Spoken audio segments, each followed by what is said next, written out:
Muy buenos días, hoy estamos participando en nuestro conversatorio sobre la evolución de la capacitación docente en la inclusión. Tenemos a los docentes de nivel secundario de la institución educativa Primitivo Crespo del municipio de Río Frío. Todos son parte del Estatuto Docente 1278. Me permito presentarlos al licenciado Marlon Andrés Pantoja, él es docente del área de matemáticas, la magíster Diana Carolina Pedrosa Hurtado, de Humanidades y Lengua Castellana, la magíster Vanessa Estefanía Rodríguez Pantoja, ella es parte del área de Ciencias Naturales Química, y la magíster María del Pilar Bonilla Salgado, docente orientadora de la institución. Bueno, es un placer tenerlos a ustedes, mis profes. Espero que este conversatorio nos pueda llevar un poquito más a fondo a conocer cuál han sido la evolución o la capacitación que han tenido los docentes en su formación, pues que ahora que ustedes están en el ambiente escolar, me imagino que se encuentran con este contexto y todo lo que a ello nos conlleva en la educación colombiana. Para hacer un poquito como de introducción, me gustaría saber de ustedes, algunos de ustedes, qué significa para ustedes la inclusión educativa en el contexto actual de nuestra institución Primitivo Crespo. Bueno, la inclusión, yo no entiendo que es como permitir espacios en el aula en donde las diversas talentos, capacidades, habilidades de los estudiantes pues se puedan integrar en el proceso de formación. Eso entiendo como inclusión. Muchas gracias, profe Diana. Bueno, para mí la inclusión en el aula tiene otro contexto. Yo siento que es como modificar de una u otra manera los ejes temáticos que tenemos y bajarlos al nivel de estudiantes que tengan alguna dificultad, que estén previamente, ¿cómo se llama? Diagnosticados. Y de acuerdo al diagnóstico, pues uno hace como el ajuste razonable de los ejes temáticos. Muchas gracias, profe Marlon. ¿Alguien más? Pues yo diría que son una serie de prácticas o enfoques en el que garanticen el desarrollo de las habilidades o las competencias sin importar las diferencias o las condiciones de nuestros estudiantes. Bueno, buenos días. Para mí la inclusión educativa significa la oportunidad para los estudiantes y sus familias de poder convivir en un entorno educativo que les permite su crecimiento, no solamente académico, sino emocional, social, que realmente es mucho o es muchas veces lo que en sí necesitan estos niños y estas familias. Bueno, también me gustaría pues saber si ustedes de pronto han percibido el cambio del enfoque hacia la inclusión desde que iniciaron su carrera docente hasta hoy. ¿Creen que ha cambiado ese enfoque? ¿Cómo lo han venido trabajando? ¿Cómo lo han venido observando ustedes desde el área educativa?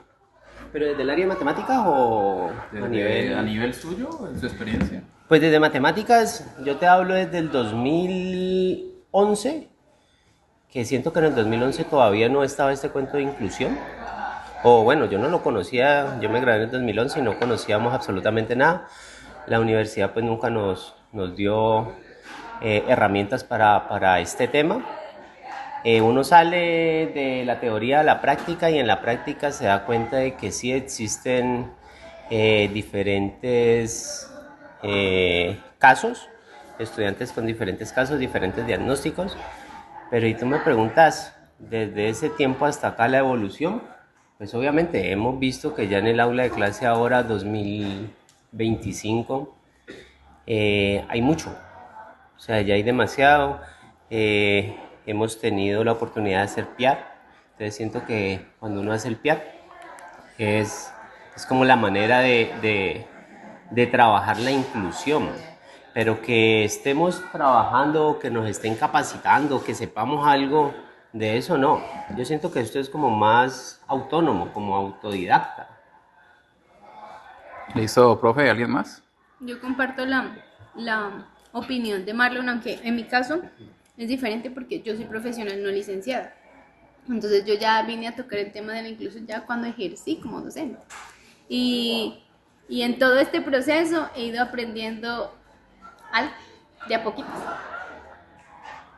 La ley, yo ingresé a la carrera docente en el año 2018 y la ley, la 1421 es del 2017. cuando ingresé al Primitivo Crespo, digamos que se inició todo el proceso de la construcción de la política de inclusión educativa. Después fuimos avanzando a la ruta de inclusión y el enfoque no, pero pues sí institucionalmente hemos avanzado en que ya podemos ver algunos docentes como algunos de los aquí presentes, Marlon y Carolina, que pueden ya sin ningún problema construir un PIAR. Otros están muy rezagados y me acojo también a la opinión del licenciado Marlon, en donde ese tema de la inclusión es un tema de autogestión, de investigar, de leer, y en eso hemos ido avanzando a pasos lentos, pero hemos avanzado respecto al 2018 que ingresé a la carrera docente. Bueno, precisamente por lo nuevo de la ley, yo sí soy licenciada, pero en ningún momento a nosotros nos mencionaron la inclusión, o sea, en ningún momento. A pesar de que siempre he estado presente como estudiante, pues también siempre uno veía casos así. Es actualmente cuando ya empezamos a mirar el tema, y aún así pues a uno le empiezan a hablar, que de un PIAR, que no sé qué, pero siento que el asunto a veces es tan complejo porque un proceso de aprendizaje de alguien nomás aprendiendo la lengua materna, tenemos estudiantes en grado 9 que todavía están aprendiendo a leer y escribir sílabas, es tan complejo que las capacitaciones a veces creo que se quedan un poco cortas, ¿sí? Porque es un docente que no tiene de pronto esa experiencia de enseñar a leer y a escribir, o sea, soy docente de la media, pero debo hacer un trabajo de primero de primaria. Entonces la capacitación a veces se queda ahí y uno tiene que empezar a buscar y a buscar y a buscar y pues eso hace más lento el proceso hacia el estudiante. Bueno, mis profes, pues teníamos aquí como segunda propuesta era preguntarles si habían recibido en su formación de pregrado. Aquí todos en este momento hablo con 3 magíster y el licenciado Marlon está en candidato a maestría.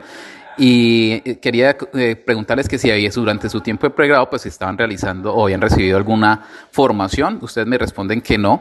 Entonces, frente a esto, quisiera saber si en su experiencia ustedes han tenido alguna práctica docente, que ahorita lo mencionaban algunos, con personas con necesidades de inclusión o capacidades educativas diversas. ¿Algún caso que de pronto hayan manejado, que hayan tenido de pronto una experiencia frente a él? En mi pregrado, yo soy psicóloga de base, en mi pregrado, mi trabajo de grado fue enfocado en la relación afecto versus rendimiento académico en una niña con hidrocefalia. Pues mi formación como tal no fue de inclusión, pero pues por ser psicóloga a nosotros nos enseñan todo el tema cognitivo. Mi enfoque fue cognitivo, educativo, entonces digamos que se tocó ahí con pincelazos acerca del tema, pero no específicamente de discapacidad o inclusión como tal. De hecho, para esa época la ley todavía no existía y para esa época apenas estaba como empezando a ver estudiantes con algún tipo de discapacidad en las aulas regulares de clase. Ya porque dentro de la institución, digamos que, por decirlo así, soy especie de coordinadora en todo el tema de inclusión educativa en la institución. La Secretaría como tal sí ha ofertado educación en educación inclusiva. En épocas ya ha ofertado, mientras he estado aquí, 2 diplomados en educación inclusiva, pero lo cierto es que los docentes son muy reacios a recibir ese tipo entonces no es que no nos hayan ofertado, sí nos han ofertado. De la Secretaría de Educación cada año vienen a darnos una serie de capacitaciones. Y 2, pues los diplomados que ya aquí han ofertado 2, de los cuales en mi caso tomé 1. Y pues por la necesidad también mi maestría, mi trabajo de grado fue en educación inclusiva. Entonces es eso, reafirmar que hay que educarnos en ese tema. Bueno, muchas gracias María del Pilar. Eso en frente al pregrado. Ahora que ustedes están realizando esos estudios o realizaron los estudios de maestría, ¿hubo algún espacio durante esa formación que les hablaran de inclusión? A ninguno. No. Listo. Ninguno de ellos. Pasamos entonces a cómo influye de pronto de su práctica docente, la parte de la planificación y la evaluación para personas con discapacidad, con necesidades educativas, con necesidades inclusivas, ¿cómo ha sido ese proceso para adaptarse a ello? Pues primero, muy complejo, porque de acuerdo a lo que, bueno, al diagnóstico que traen los muchachos, asimismo pues uno prepara los ejes temáticos, pero sí te digo que es difícil porque es descuidar al resto de los estudiantes y concentrarse en uno. Ese siento yo que es como la mayor dificultad que hay. A esa personita que está en inclusión uno le debe dedicar demasiado tiempo. Entonces, aquí entramos como una dualidad, no sé, como que dejo a los otros y me concentro en el jovencito que necesita, o lo dejo a él aparte y me concentro en los 20, 30 estudiantes que tengo. Y siempre ha sido complejo, o sea, uno trata de traerles trabajo, algo como acorde al nivel que tiene, pero estar explicando y dando la clase y a la vez explicándole a él qué tiene que hacer o a ella, se dificulta mucho, ¿sí? Y siento que esa es como la mayor dificultad.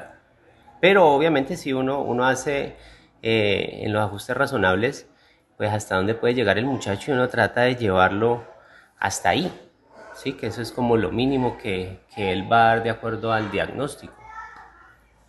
Bueno, mi mayor dificultad sí también está en el momento de la clase, pero mi mayor dificultad es en la parte del planear. Por ejemplo, llegan estudiantes con un diagnóstico que es, creo que es, uno pues es TDA, pero el otro es déficit cognitivo, discapacidad intelectual.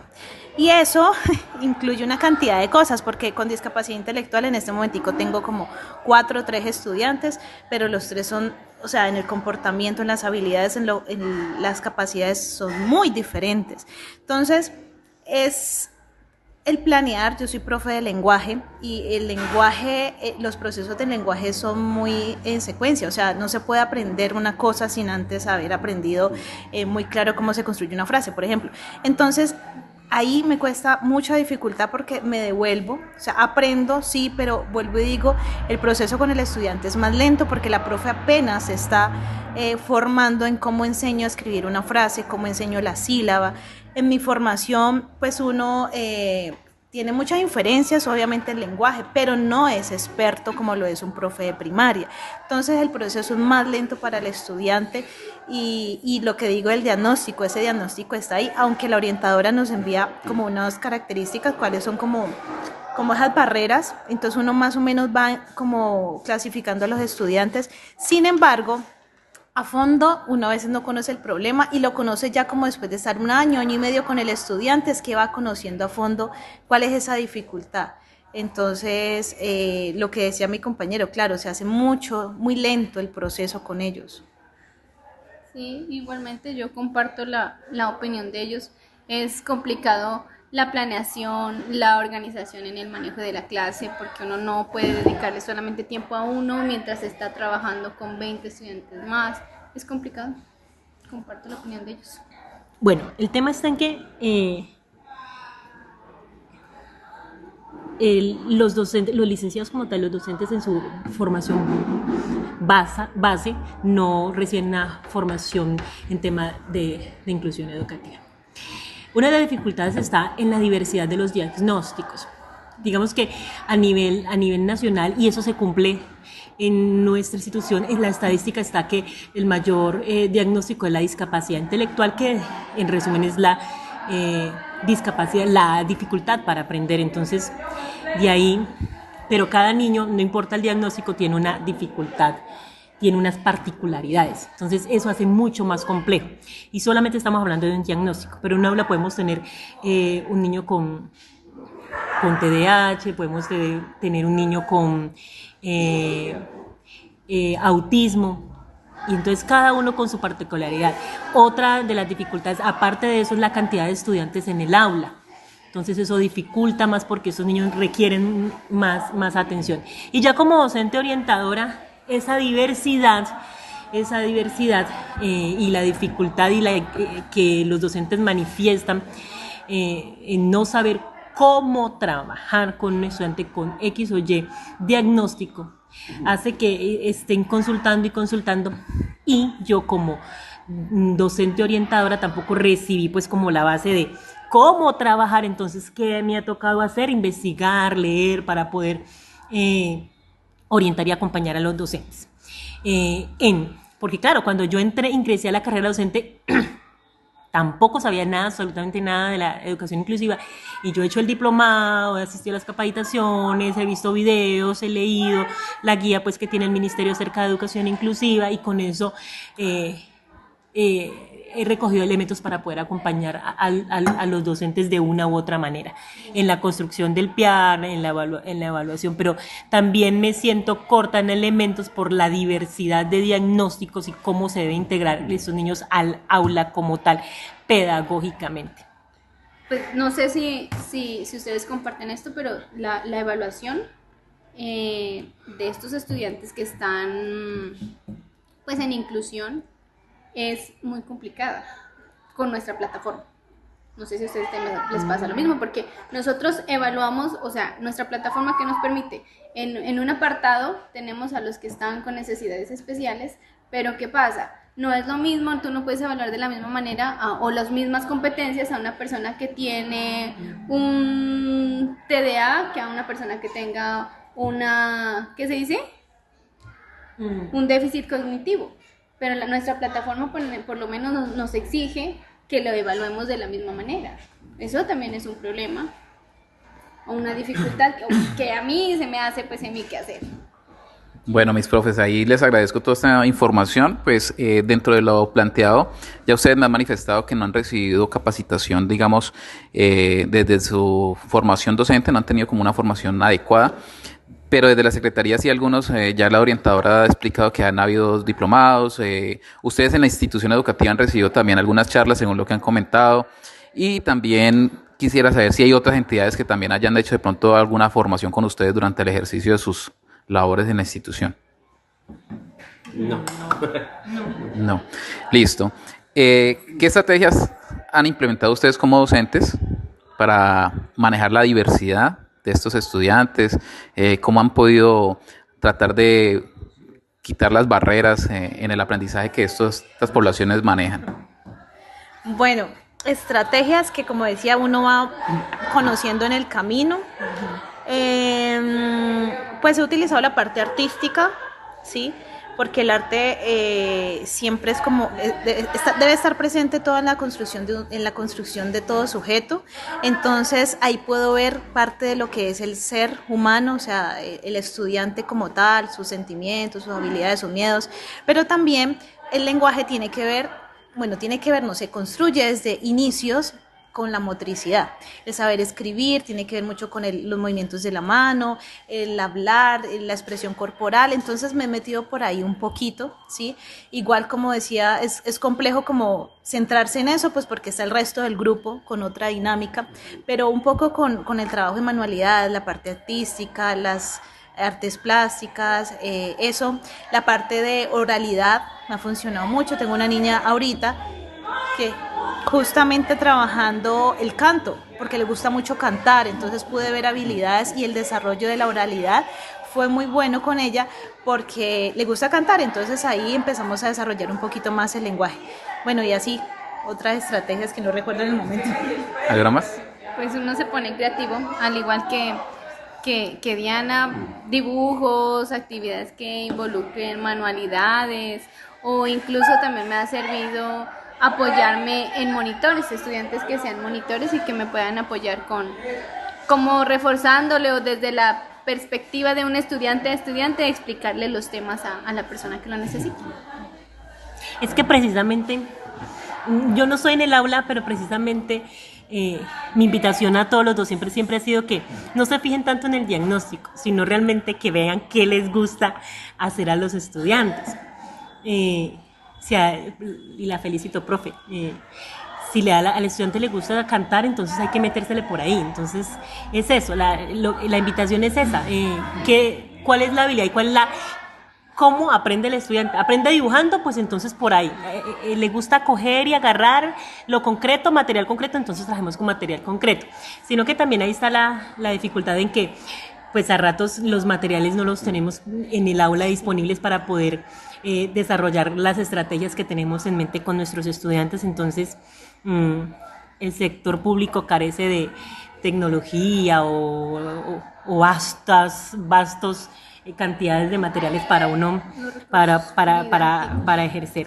Y desde orientación, pues nada, la comunicación constante con los padres de familia, el estarle recortando los diagnósticos, están las dificultades en la ruta, porque la ruta está, digamos que bien hecha, pero si se hace un diagnóstico, una remisión a sector salud, y en sector salud el padre de familia necesita, por ejemplo, el especialista, y tenemos muchos estudiantes, y tengo padres de familia que vienen acá, vea, lo que pasa es que el diagnóstico no se ha podido porque no hay cita con neuropsicología. Es una de las tantas barreras que hay en el aula y fuera del aula para poder que la educación inclusiva sea exitosa. Está redactada, pero bajarla a la práctica como tal es complicado con el contexto, con los recursos y con las dificultades que se presentan. Estamos en el camino. Bueno, mis profes, ya por último, ¿qué tipo de formación consideran ustedes que sea necesaria para seguir avanzando en este tema de la inclusión? ¿Qué tipo de qué? De formación. Formación, desde el diálogo con los docentes, con mis compañeros, creo que es importante aterrizar las prácticas que se deben de llevar en el aula. Es eso, de cómo trabajar específicamente con esa población, qué hacer y cómo hacerlo, y que aprendamos a conocer cuál es la real necesidad del estudiante. Muchas veces los estudiantes no están aquí para aprender matemáticas, aprender a leer perfectamente, que el seno y el coseno, o que la tabla periódica, porque digamos que su propio diagnóstico como tal, digamos, sus avances no van a ser significativos porque no se lo permite, en el caso de una discapacidad intelectual, por ejemplo, muy profunda. Pero uno sí ve avances. Por ejemplo, tenemos una estudiante que antes era muy tímida, hoy en día baila, canta, es demasiado sociable, y sus avances en lenguaje han sido muchos, y eso les permite a ellos poder salir a la vida cuando salgan de aquí del colegio con muchas más habilidades que si no estuvieran en este contexto educativo. Entonces es eso, poder interiorizar esa estrategia y la manera de llegarles mejor a estos niños y a sus familias en medio de las dificultades que tenemos en la educación pública.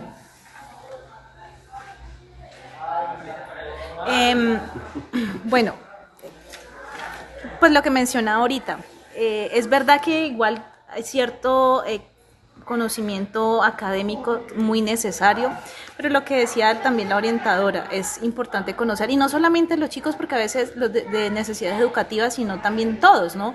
Conocerlos, esas habilidades que cada uno tiene, y como uno irse también por ahí, ¿no? Porque a veces uno se queda solamente como en esos casos particulares, y se olvida como de la importancia del ser humano como tal. Se queda como en enseñar lo mismo, y esto es necesario, pero se le olvida que el ser humano necesita estar tranquilo. El estudiante a veces no tiene la calma, el estudiante tiene una cantidad de asuntos emocionales por resolver, y hay que volver al ser humano. Yo siento que con todo lo que está pasando actualmente, con lo que ha pasado con las últimas generaciones, estamos volviendo otra vez al centro del asunto, que es el ser humano, ¿ya? La emoción, quién soy yo, mi identidad. Entonces creo que esa es una urgencia. Bueno, algo necesario, pues considero necesario para seguir en este tema de inclusión y trabajar todo esto. Y yo la inclusión, haga de cuenta, las matemáticas. ¿Cómo hace uno para enseñar matemáticas? Entonces uno necesita siempre a alguien que lo esté orientando. ¿Cómo hago yo para entender bien inclusión? Yo necesito a alguien que me esté guiando y no es solamente que me dé una capacitación 2-3 horas, sino que haya alguien que esté ahí constantemente diciéndome, ve, esto es así, este muchacho tiene esta dificultad, entonces trabájalo así, este otro tiene esta otra dificultad, métete por este lado. Entonces yo siento que necesitamos sí a alguien que nos oriente, una orientación bien fuerte, porque lo que nosotros estamos haciendo, lo estamos haciendo como se dice con las uñas. Uno va, lee, investiga, improvisa, sí, y eso es iniciativa de unos. Pero sí siento que para poder avanzar en este tema necesitamos a alguien de base, alguien constante, que nos tenga ahí, que lo tengamos ahí de referente, y irle a preguntar, y que ese alguien pues obviamente sea especializado en el tema, si no pues seguimos en las mismas. Bueno, les agradezco a todos ustedes por toda esta exposición desde su experiencia docente, de la formación que han tenido en cada uno de sus niveles educativos, y agradecemos el contexto que nos generan desde nuestra institución. Muchas gracias a todos, bendiciones y una feliz jornada.